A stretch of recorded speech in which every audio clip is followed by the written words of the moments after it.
오늘 우리에게 주시는 하나님의 말씀은 사무엘상 2장 18절부터 21절까지의 말씀, 사무엘상 2장 18절부터 21절까지의 말씀입니다.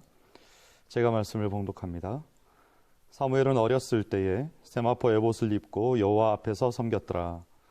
그의 어머니가 매년 드리는 제사를 드리러 그의 남편과 함께 올라갈 때마다 작은 겉옷을 쥐어다가 그에게 주었더니 엘리가 엘가노와 그의 아내에게 축복하여 이르되 여호와께서 이 여인으로 말미암아 내게 다른 후사를 주사 이가 여호와께 간구하여 얻어 바친 아들을 대신하게 하시기를 원하노라 하였더니 그들이 자기 집으로 돌아가매 여호와께서 한나를 돌보시사 그로 하여금 임신하여 세 아들과 두 딸을 낳게 하셨고 아이 사무엘은 여호와 앞에서 자라니라. 아멘. 네, 사무엘이 어렸을 때에 세마포 에봇을 입고 여호와 앞에서 섬겼다고 합니다. 21절에도 사무엘이 여호와 앞에서 자라났다고 또 말합니다. 여호와 앞에서죠. 여호와 앞에서. 여호와 앞에서 섬기고 여호와 앞에서 자라나는 것을 생각할 때마다 우리는 내 삶에서 어떻게 하는 것이 여호와 앞에서 사는 것일까 하는 걸 고민하게 되죠. 근데 사무엘은 지금 여호와 앞에서 섬겼다는데 그러면 여호와 앞에서 섬기는 게 어떤 마음을 막 애간장을 녹이면서 간절함을 가지고 늘 막 성경을 읽고 이렇게 하는 것이 여호와 앞에서 섬기는 것인가? 아마도 그런 것이 여호와 앞에서 섬기는 것에 10가지 정도의 어떤 행동, 양식 혹은 규칙 같은 게 있다면 한 가지 정도로 볼 수는 있겠습니다. 이제 사실 여기에서 나타난 여호와 앞에서 섬긴다는 것은 늘 하나님을 의식하고 그 마음에 하나님 경외하는 마음을 품고 그렇게 살아가는 것을 말하는 것이죠. 그래서 아침에 잠에서 깨면서부터 잠들 때까지, 그리고 사실 하나님의 사람들은 그 잠들고 난 이후에 꿈을 꾸었다면 그 꿈 속에서조차 하나님과 함께 하는 것, 그것이 이제 여호와 앞에 서 있는 것이죠. 아마도 우리가 우리의 일상을 살다 보면 이렇게 여호와 앞에 서 있는 것이 쉽지 않음을 많이 느낍니다. 직장 생활을 할 때도 그렇고 가정에서도 그렇고 우리가 잠깐만 마음을 놓게 되어도 우리가 본질상 진노의 자녀들이고 그래서 늘 죄가 우리의 마음에 산적해 있기 때문에 또 우리의 눈과 우리의 마음을 죄가 가리고 있기 때문에 우리가 하나님 앞에 늘 서 있는 것이 쉽지 않습니다. 근데 지금 이제 이 사무엘은 하나님 앞에 계속 서 있는 거죠. 아마도 사무엘이 성격적으로 본래 그랬다, 그렇지는 않은 것 같습니다. 일단 후천적으로 봤을 때 이제 한나의 교육이 있었던 것 같고요. 그리고 약간의 요즘 이렇게 엄마들이 애를 낳으면 애들이 좀 이렇게 성격적으로 약간의 영향은 있었겠습니다만은 아마도 그 교육과 그리고 자신이 제사장으로서 하나님 앞에 성전을 섬긴다, 그리고 성전에서 하나님 앞에 서 있다 하는 그 의식이 늘 교육되어진 의식이 아마 사무엘이 이렇게 하나님 앞에 서 있게 한 것 같습니다. 그런데 우리가 이 말씀을 보면서 사무엘만 봤을 때는 그렇단 말이죠. 그러면 지금 앞뒤로 나타나는 12절부터 17절까지와 또 22절부터 26절까지에 나타나는 엘리의 아들들은 또 그러면 왜 그렇지 못했는가를 생각하게 되는 거죠. 제가 여기 그림을 몇 장 보여드리겠습니다. 지금 이 장면은 아마도 추측컨대 이제 사무엘이 하나님께서 잠자리에서 부르셨을 때 하나님께서 자기를 부르신다는 사실을 깨닫지 못하고 엘리에게 달려간 장면을 보여주는 것이 아닌가 생각하는데요. 그래서 엘리가 친절하게 그에게 하나님 앞에 어떻게 대답해야 될지 가르쳐주는 장면인 것 같습니다. 제가 오늘 보여드리고 싶은 그림은 이겁니다. 이게 이제 제사장의 종들이 가서, 하인들이 가서 하나님 앞에 드려진 제물인데 하나님 앞에 그것을 온전히 드리기 전에 먼저 가서 이제 새살 갈고리를 집어넣어서 그 솥 안에서 자기들이 원하는 것, 그러니까 제사장이 원하는 걸 먼저 빼내는 장면이죠. 그래서 그들의 행태가 어떠했는지를 보여주는 겁니다. 사실 제사장이 이제 하나님 앞에 드려진 제물을 제사가 끝난 다음에 가지고 가는 건 맞습니다. 근데 이 장면은 제사가 드려지기 전에 먼저 와서 아마도 뭐 푹 찔러서 나오는 것을 그냥 가지고 간 게 아니고 이제 제가 예상하기는 골랐겠죠. 막 푹 찔러가지고 꺼내놓고 아 이건 아니야 이러고 또 집어넣고 또 꺼내고 이렇게.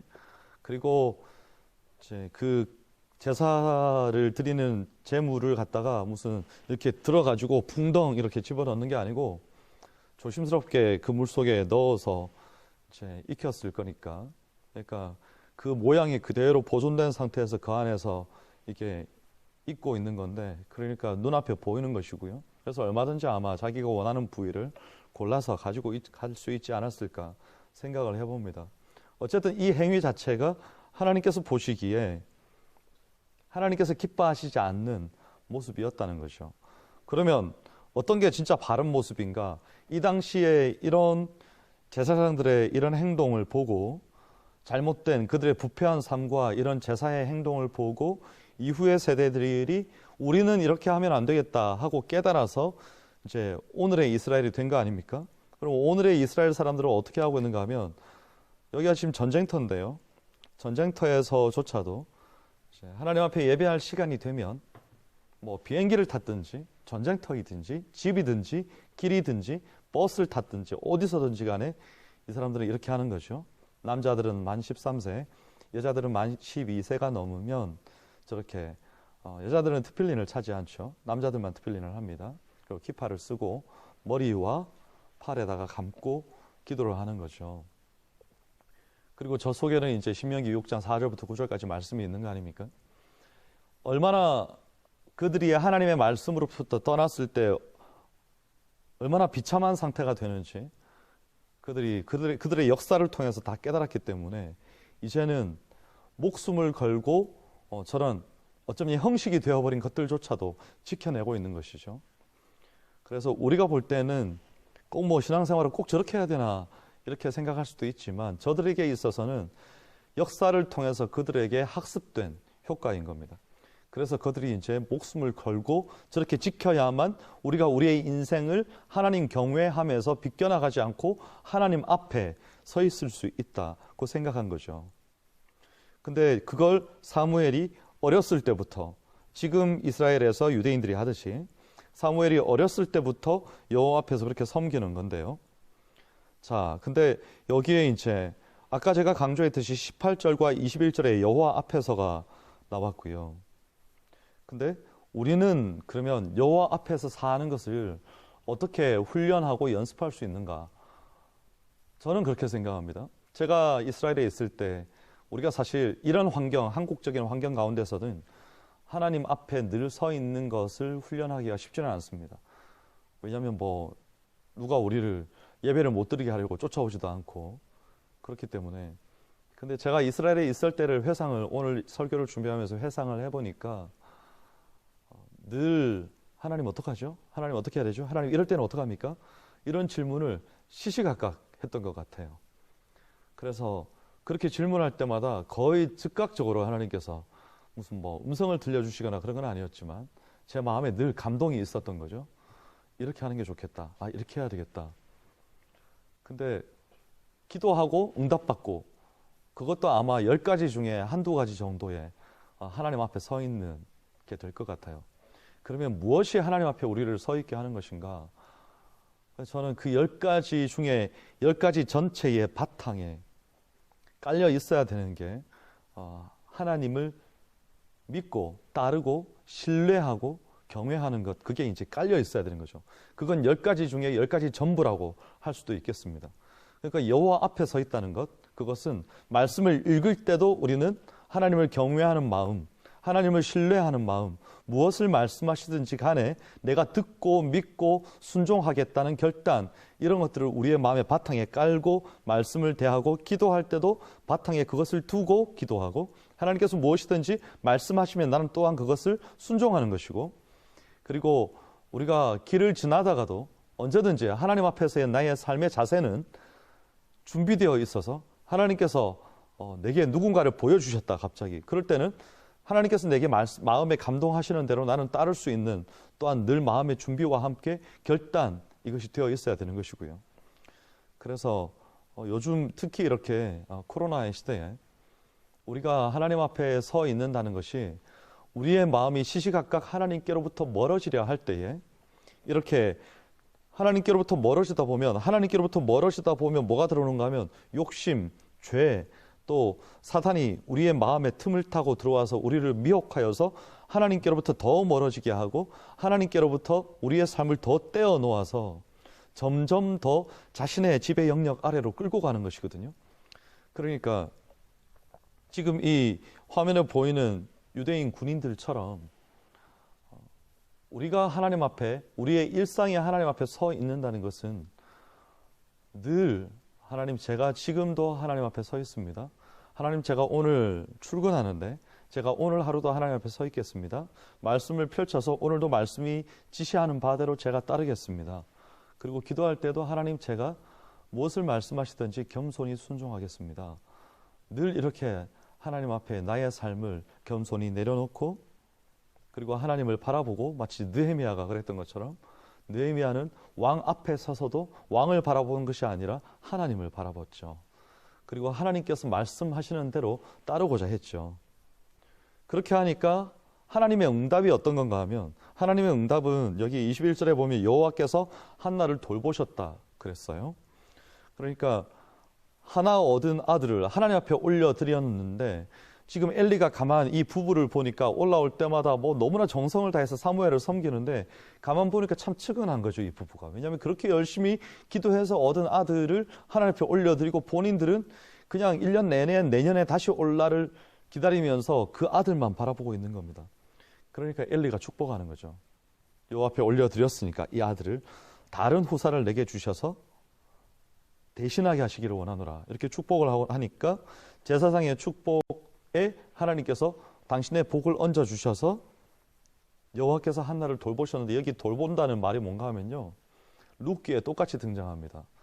여호와께서 이스라엘 백성들을 돌보셔서 양식을 주셨다 할 때 거기에 돌보셨다는 게 등장하는데, 이 돌보셨다는 표현은 방문하셨다입니다. 방문하셨다.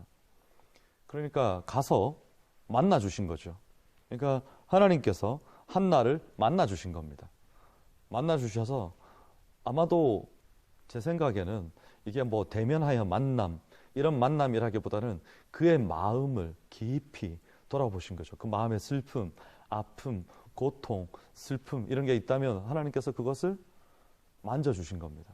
그래서 그래, 너에게 하나 있는 아들을 네가 내게 주었는데 네 마음이 어떤지 내가 안다. 하지만 네가 전혀 내색하지 않고 늘 그 아들을 위해서 기도하고 늘 새 옷을 지어다 입히면서 전심으로 나를 섬기게 하려는 것 내가 알고 있다. 그래서 이제 내가 네 마음에 대신할 다른 아이들을 주겠다. 그러면서 하나님께서 여기에 본문상의 원문은 방문하셔서 그 마음을 돌아보셨다, 이렇게 되는 거죠. 그래서 사무엘은 그 이후에 더욱더 여호와 앞에서 자라가는 거죠. 그래서 저는 이 코로나19 이제 추석이 끝나고 아직 이제 정부에서 발표한 2주간의 이제 특별 방역 강화 기간이 끝나지 않았습니다. 이 기간 동안에 우리의 마음이 좀 더 우월할 수 있습니다. 좀 더 우리의 마음을 붙들고 뭔가 중심을 잡고 하나님 앞에 예배하고 하나님을 경외하는 마음으로 나의 세상적인 근심들을 다스리고 하는 것들이 우리가 쉽지 않을 수 있습니다. 하지만 그럼에도 불구하고 우리는 오늘도 다시 한번 기대하는 거죠. 하나님, 제가 하나님 앞에 서 있겠습니다. 여호와 앞에 서 있겠습니다. 사무엘처럼 하나님, 제 마음에 오셔서 저를 방문해 주셔서 제 마음을 돌아보시고 제가 하나님을 더욱더 굳건하게 붙들 수 있도록 주님 저를 도와주십시오. 그래서 세상의 근심들, 내 마음을 아프게 하는 것들, 관계의 아픔들, 혹 내가 교회로부터 혹은 공동체로부터 뭔가 어떤 방치되어 있는 듯한 느낌, 버려진 듯한 느낌, 이런 것들을 우리가 우리의 마음에 좋지 않게 심겨지고 내 마음의 틈을 비집고 들어오는 것들이 있다면 하나님께서 내게 오셔서 내 마음을 가득 채워주셔서 내가 방치되고 버려진 것이 아니라 하나님께서 오늘 이 시간에도 나를 너무나 간절히 바라보시고 함께 하시고 도우신다는 것을 내가 오늘 다시 한번 믿고 주님을 더욱더 굳건하게 붙드는 시간이 되게 해 주십시오. 이렇게 기도하는 그런 날들이 되었으면 좋겠습니다. 그래서 여호와를 경외함이 지혜의 근본이라고 했는데요. 우리의 삶에서 우리가 어떤 다른 지혜를 구하는 것이 아니라 하나님, 제가 오늘도 하나님과 동행하기를 원합니다. 오늘은 내가 진심으로 하나님 앞에 온전히 서 있기를 원합니다. 이런 간절한 바람과 소원들이 있어서 하나님께서 그것을 기뻐하시고 우리의 삶을 당신의 날개로 가득히 덮어주셔서 안전하게 지켜주시는, 그래서 온전히 주와 동행하게 해주시는 또 이번 일주일의 삶이 되시기를, 그런 여러분의 직장 생활과 가정 생활이 되시기를 주의 이름으로 축복합니다. 기도하겠습니다. 하나님 감사합니다. 오늘 사무엘이 어렸을 때에 여호와 앞에 서 있었고 또한 여호와 앞에서 자라갔다는 것을 우리가 함께 보았습니다. 그리고 그 마음에 하나님 앞에서 혹 서운함들, 혹 하나님 앞에서 그의 마음에 해결되지 못한 문제들, 마음의 아픔들, 이런 것들까지도 엘리가 돌아보고 하나님께서 그 마음을 감동하여 주셔서 그의 가정 가운데 방문하여 주시고, 그래서 그의 마음을 어루만져 주시고 돌아보아 주신 것을 우리가 함께 보았습니다. 하나님, 우리가 힘들고 어려운 시기를 이제는 이 말을 하는 것조차도 너무나 식상할 만큼 오랜 기간 지나가고 있습니다.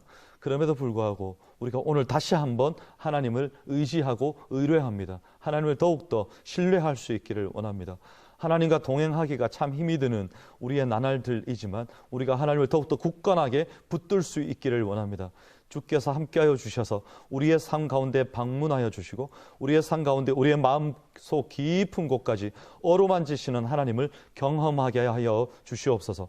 그래서 사랑하는 그루터기 공동체의 지체들, 우리 일주일의 직장 생활 가운데 우리의 삶의 모든 영역들 가운데 특별히 우리 가운데 있는 힘들고 어려운 일들을 겪은 당한 사랑하는 지체들 가운데 그리고 환우들 가운데 함께하여 주셔서 그 기도에 응답하시고 치유하시고 회복시키시는 놀라운 역사를 경험케 하여 주시옵소서. 기도에 응답하시고 주께서 함께하실 줄 믿사오며 참 좋으신 예수님 이름으로 기도하옵나이다. 아멘. 네, 이제 정순규 집사님 나오셔서 광고 말씀 해주시겠습니다.